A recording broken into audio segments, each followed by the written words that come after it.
When you need a good book and everybody does, tune in to the Book Buzz. When you need a good book and everybody does, tune in to the Book Buzz. When you need a good book and everybody does, tune in to the Book Buzz.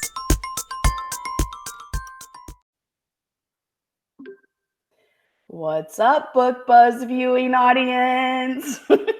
Welcome. It's another edition of Book Buzz. I'm Jamie Wright, your librarian at Jolie Johnson. And I am Kristen Fournier, the librarian at Forest North Elementary. We are both librarians in Round Rock ISD, and we are here to share 3 books each with you today that you can find available in the JLJ library and the F&E library, but also in tons of other libraries across America. So just search your online catalog, baby. You'll find it. Before we get started today, we want to give a shout out to somebody super special. You may have noticed that our introduction was a little bit different from usual. I got a little spice from one of our students. Waylon, thank you so much. Waylon is a student at our school who does some amazing comic books. And I really appreciate his style. And he saw our Book Buzz intro trailer and he decided it needed a little more kick. So he illustrated it as us singing, which I completely love. So thank you so much, Waylon. That's incredible. Yeah, Waylon. It was beautiful. Excellent job. Oh, great. So to get us started today, what do you have first? All right. Well, the first one I want to do, I'm kind of just thinking about this book a lot lately because our 1st and 2nd grade book clubs just finished it yesterday. And we got to talk with the author on a Google Meet. It was so fun. It's Like Pickle Juice on a Cookie, written by Julie Sternberg. And then there's some little illustrations throughout by Matthew Cordell. And this book is about Eleanor right here. And at the very beginning of the book, Eleanor finds out that her babysitter from her whole life is moving away. And it's been a long time. Like Eleanor's in the summer between 2nd and 3rd grade. So like BB is like a part of her family. So BB has to move to Florida to take care of her dad. And Eleanor is just not happy about this. So the interesting thing about this book, though, is that it's really like the perfect first chapter book you ever read in your life. Because when Julie Sternberg, some of the kids were asking questions yesterday, and Julie Sternberg told us that this started out as an early reader. And then her editors kept encouraging her to lengthen it into a chapter book, but it still has the soul of an early reader, which is why I think it's the perfect first chapter book for a child to read, because they see something like this and they're like, I can't do that. I'm not ready for that yet. And then here's chapter 1. I had a bad August, a very bad August. As bad as pickle juice on a cookie, title drop. As bad as a spider web on your leg. As bad as the black parts of a banana. I hope your August was better. I really do. And then they're like, that was it? That was chapter 1? Like, I can do this. Let's go. So it's just great. It's such a good story. I think it's so relatable to the problems that kids have. It's just 2021 life, man. It's just great. I love this book. Highly recommend it. That is a title that will just jump right off the bookshelf. And there are more in that same series, I believe. Is that correct? Yeah. Let me show you up close. We've got like bug juice on a burger and then carrot juice on a cupcake. And they're pretty awesome. We've got all 3 in the library. Do you guys have all 3? We do. We have, I'm not positive we have all 3, but I feel like maybe we do. I don't want to make any promises, but I should have checked that before we started. If we don't, we can get them. Yeah, for sure. They're great. I highly recommend that series. Fabulous. I have something really different. Change it up. This book is the Overground Railroad. And you may be thinking, wait, they got that wrong, because I've heard about the Underground Railroad. What's the Overground Railroad? This book is written by Lisa Klein Ransom and James Ransom, and it's a beautiful story. And when we talk about the Overground Railroad, it refers to the Great Migration, a time when lots and lots of African-American people moved from the southern states to the north. And so this is the story of one particular family making that move. And the story itself doesn't really explain a lot, but there's an author's note that gives you some more context. So the text is fairly simple. So if you were reading this to a younger audience, or you are a younger audience and you're reading it yourself, you could access it.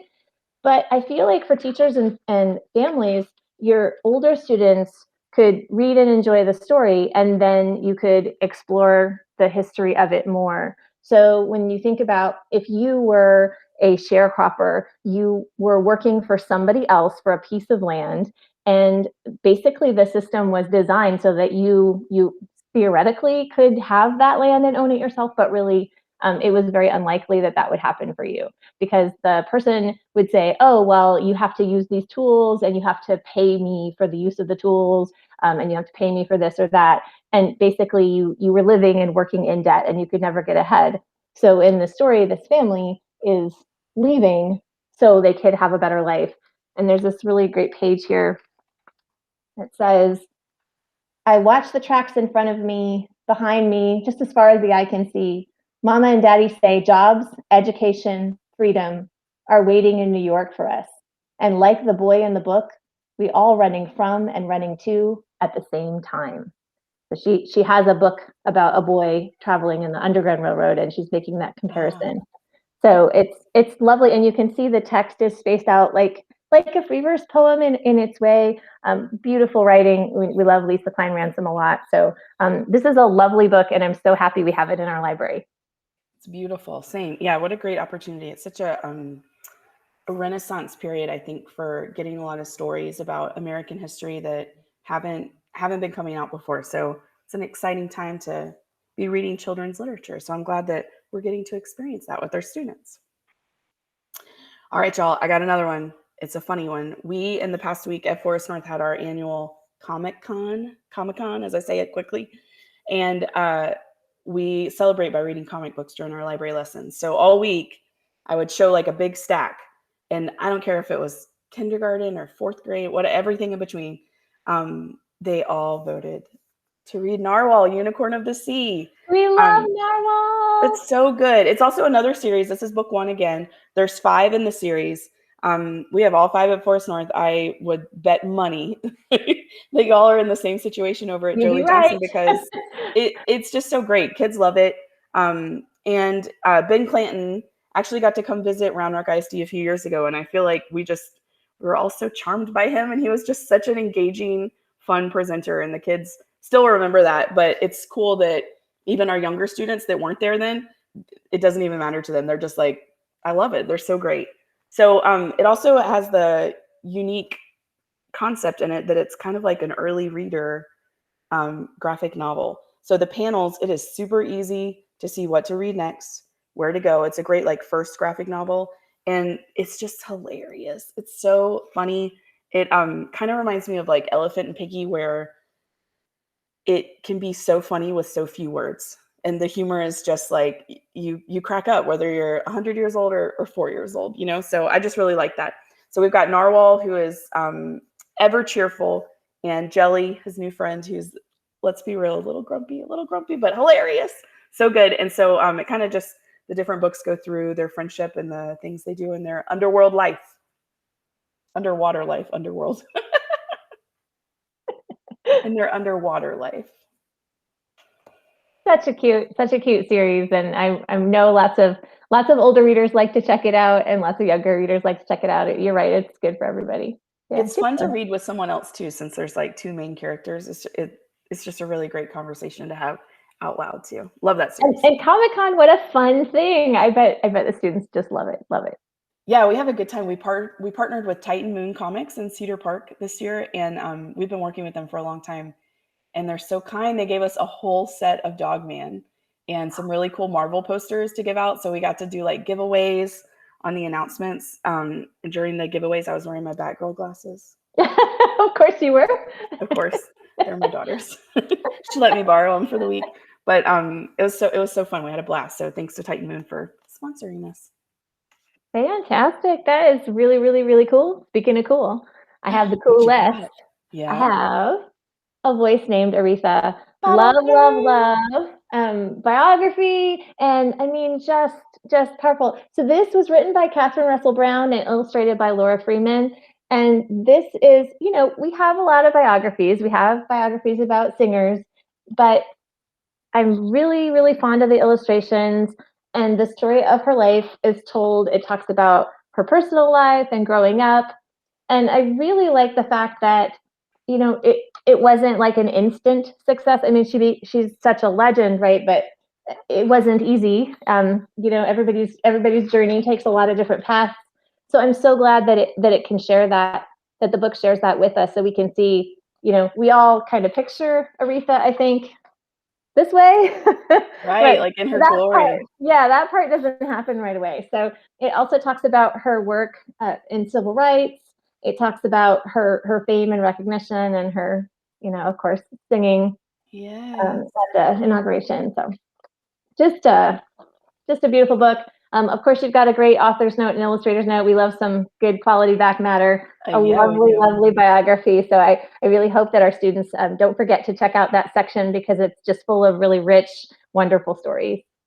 I think as parents too, it's so, I'm sure you'll agree with me. It's so fun to share things that you grew up with or things that you love with your children. And what a cool opportunity to have that book with all the facts and be like, now you have to hear her. Let me show you this and just blow their minds. How cool is that? What a great book.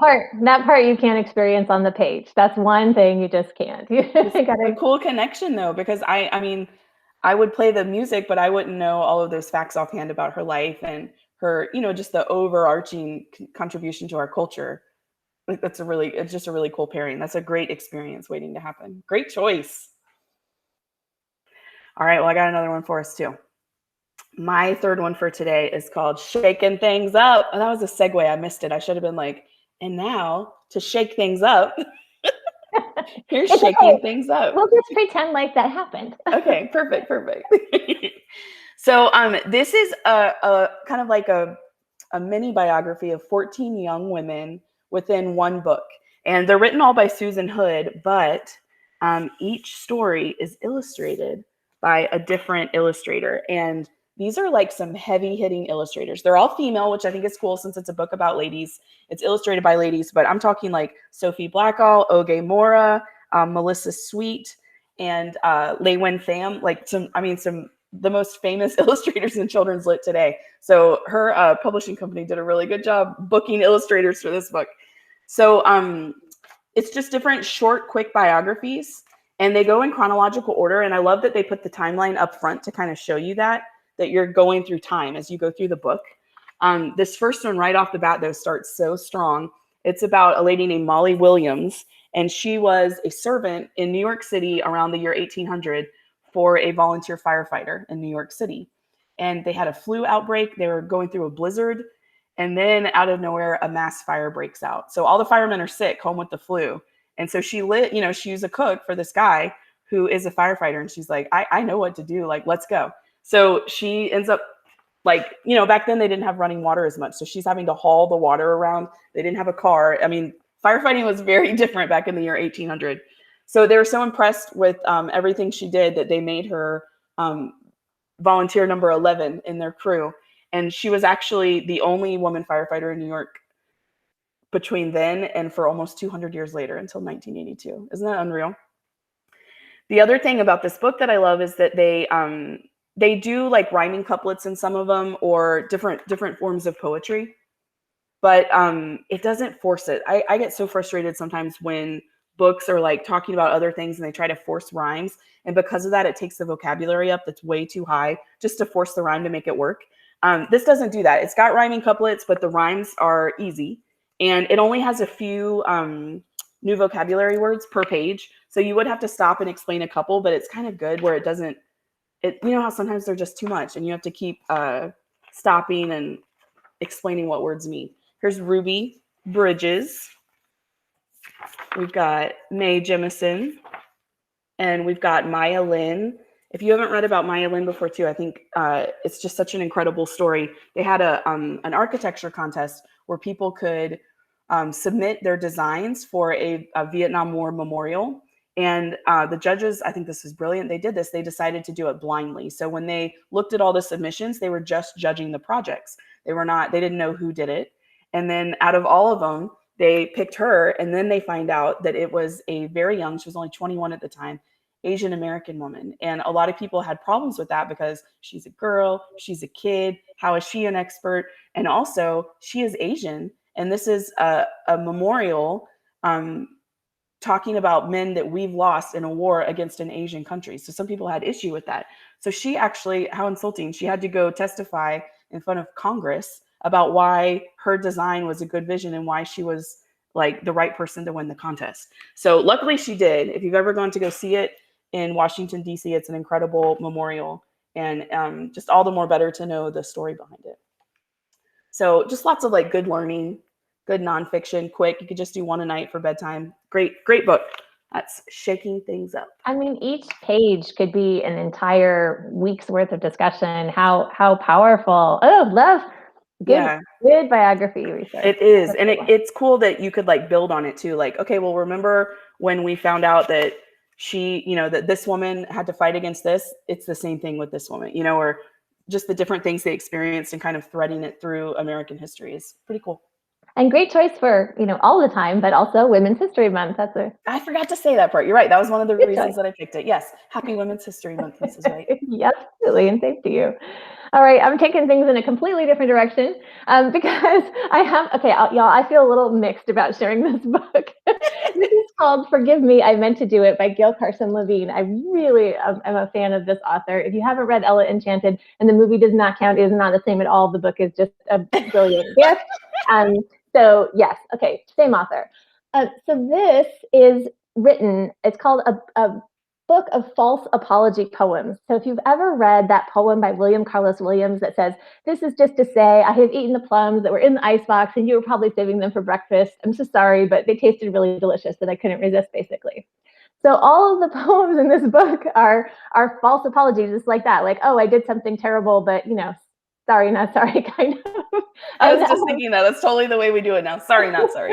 This is a well-written version of sorry, not sorry. And I love it because it writes from the point of view of different characters in folktales and fiction. So yes, lay one on me. I can't wait. The reason I feel a little funny about it is because some of them are really kind of mean and edgy, but I wanted to share this because, I mean, let's be real. Sometimes we just have conflicts with people and we think that poems are, about nature and, oh, isn't that flower beautiful and delicate? And poetry can also it can really crystallize a moment. So it can really capture that feeling in your gut. And you're like, I wish I didn't feel it, but I feel it. And now somebody has described this thing.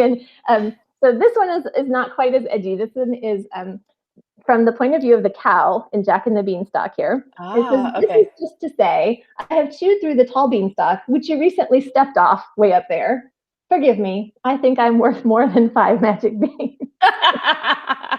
Preach, cow. Yes, you are. Yeah, that's right. This one is, I danced in your new prom dress with your boyfriend who spilled grape juice on the skirt. You can hardly notice it. Forgive me. And then this one is, so this is from Granny's point of view in Little Red Riding Hood. And it says, this is just to say, when you arrive, I will not be lying in my bed where you hungrily hope to find me. Forgive me. Tell my grandmother, better one of us should live. Oh Granny's like, out of here. So I feel like, not that we want to encourage, ill will against each other so much, but I think that in our heart of hearts, a lot of readers could relate and do their own writing of poetry and just kind of get out all the feelings. And this is so cute because in the book, so you're looking for an introduction, right? But she says, this is just to say, I slipped the introduction in the middle. So she's breaking all the rules. And then she gives you William Carlos Williams' poem. And then she writes about the format and how you could write your own. So she even says, for those of you who lack an ounce of mean and are reading this book only for research into the psychology of unpleasant people, you can write a real apology poem. But this won't be possible if you're too angelic to have anything to apologize for. This is awesome. I love it. It's just a book full of attitude, and I think that we need to remember that poetry is for everybody. So it's an older book, but I feel like this is a little gem hiding in our 811 section. So take a chance, try it out. Absolutely. I think too, like some of our older students would get so much out of it because they understand, they have the backstory of all those fairy tales, and it's kind of a fun way, a more grown-up way to experience them turned on their head, like fractured fairy tales, as we call them in the library game. But it's like, 4th and 5th grade style. That's awesome. What a fun choice. What a fun choice. All right, well, fun. We have something special to share. So we are so excited to say that a very, very, very special person has contributed some recommendations for today's episode of Book Buzz. Yep, we have our super special friend, Miss Gonzalez from Callison Elementary. She is doing an awesome bit for our being, get it, Bzz, being a reader segment. So thank you so much, Miss Gonzalez, for sharing that with us today. Hey, Jolie Johnson, I have a secret to tell you too. So Miss Gonzalez has a special connection to our school. So if you know Coach Isaac, you might know that Miss Gonzalez is married to Coach Isaac. What? So It's always weird when you find that out about teachers. Like, what? and Miss Gonzalez is an amazing, amazing librarian. So we're so excited to feature her on Book Buzz, and she's going to take us out today. So thank you so much for being with us, and we really appreciate you contributing. I totally agree. Yes, we hope that you found some books that you would like today. As always, please write us in with some recommendations that you have, or if you would like to be featured on Be a Reader or as part of our fan art. We're here for that. Yeah, for sure. Okay, do your famous ending, Miss Wright. Do how you do. All right, I will. We hope you find something wonderful to read today and every day. Hi, I am Ms. Gonzalez. I'm the librarian at Callison Elementary, and I'm here today to share one of my all-time favorite picture books that I feel that can be relatable from pre-K through 5th grade. It is titled My Papi Has a Motorcycle, and it is by Isabel Quintero and illustrated by Zeke Peña. One of the reasons I really like this book is because it is available in English and in Spanish. So our library has both of these copies, and I love that it is available especially on our campus because we are a dual language campus. So one of the reasons that I really like this book is because I feel like it took me back to my childhood. A lot of the illustrations and what goes on in this story reminded me of things that I went through growing up. So in this story, this little girl is waiting for her dad to get home. And every day, as soon as he gets home, he spends some time with her by taking her on a motorcycle ride through their city. And what I loved about this book is that the illustrations were beautiful, and the illustrations of the city and the different places around the city, I feel like are very true to different areas. So here is a tortilleria, and this looks like it's their church. And I just thought of the tortilleria I used to go to when I would visit my grandparents in Mexico. And this does not take place in Mexico, but I think the illustrator did such an amazing job at portraying a city that could be relatable to a lot of people. Look at how beautiful those illustrations are. So she takes a ride and spends time with her dad. And I love this part because they stop, it's a meat market, the carniceria, and it reminds me of going to the carniceria with my family on the weekends because we would get together every Sunday at my grandparents' house and barbecue. So we would make fajitas, chicken and beef fajitas. So we would go to a carniceria to get all the things we needed for our Sunday get-togethers. And then these illustrations are just beautiful, like I mentioned. But also, this illustration or this page, as they're going around and they're seeing different businesses, they get to the raspados where they make snow cones. And do you notice that it is closed down because it has gone out of business? But it says that she can tell her dad is disappointed or sad that this Don Rudy's Raspados has gone out of business. And that's reality, right? Small businesses sometimes go out of business. And I remember going to little stores and little places like this growing up, and sometimes we'd show up and they were gone, and it was because maybe they weren't doing so well or just things happening that caused them to have to close down.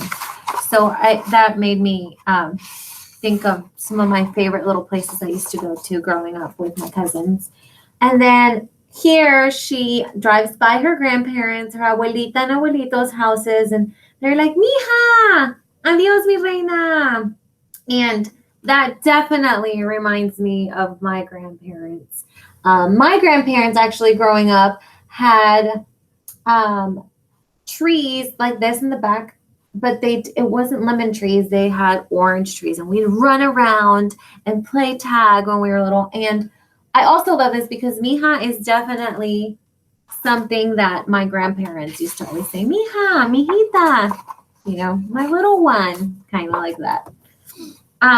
But just like I said, so they go through the city and they experience different businesses. She goes to her dad's job to see his workers, and she just spends an awesome evening with her dad, experiencing their beautiful city.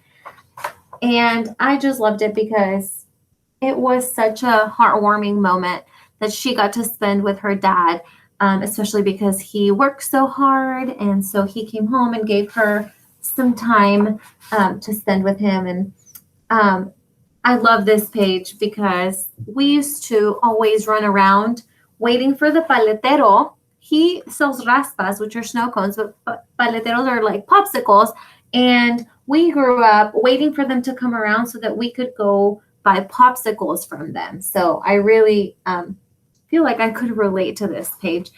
So like I said, I really enjoy this book because I could relate to it, but I feel like there's so much in it that so many of our students can relate to. And at the beginning, I mentioned that I think it could be geared from pre-K all the way to 5th grade because it is so easy to pull out different experiences from the story and have kids hopefully make some type of connection. Maybe they didn't necessarily grow up in a city like this, but maybe there's something in the story that they could connect to. Does it remind them of their grandparents? Does it just remind them of things they did when they were growing up or that they do now because some of them are still young?